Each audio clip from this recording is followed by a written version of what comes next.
विराग येथे आजारी नातवाला उपचारासाठी दवाखान्यात दाखवून परतणाऱ्या आजोबांच्या दुचाकीला टिप्परने दिलेल्या जोरदार धडकेत नातवाचा जागीच तर गंभीर जखमी आजोबांचा उपचारासाठी नेत असताना मृत्यू झाला. 2 वर्षांच्या अबोल चिमुकल्याचे नाव शंभू पाखरे असून आजोबांचे नाव दत्तात्रय कृष्णात पाखरे वय 59 राहणार मालेगाव तालुका बार्शी असे आहे.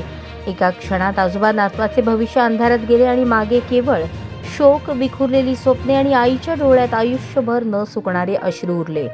दरम्यान दुचाकीने पेट घेतला. परिसरातील ग्रामस्थ मदतीला धावून आले. अपघातानंतर टिप्पर चालक फरार झाला.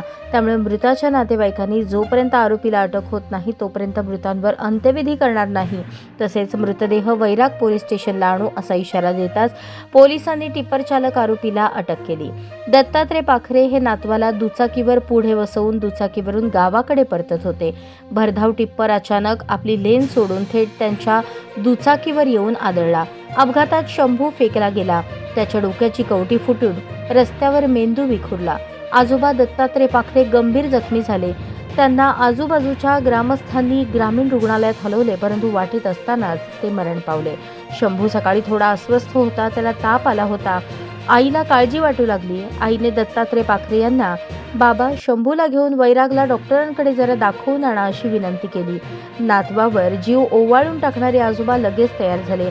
दुचाकीवर बसताना शंभूने आईकडे पाहून टाटा केला. शंभू पाखरे 2 मोटरसायकलला कट मारून 3ऱ्या मोटरसायकलला टिप्परने जोरदार धडक दिली. या प्रकरणी वैराग पोलीस ठाण्यात महेश नारायण चेन्ने यांनी फिर्याद दिली.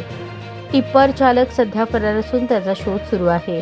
चालक नितीन नामदेव काळे विरोधात वैराग पोलीस ठाण्यात गुन्हा दाखल केला आहे. माहितीनुसार टिप्पर चालक वाहन चालवत असताना मोबाईलमध्ये पाहत निष्काळजीपणे वाहन चालवत होता.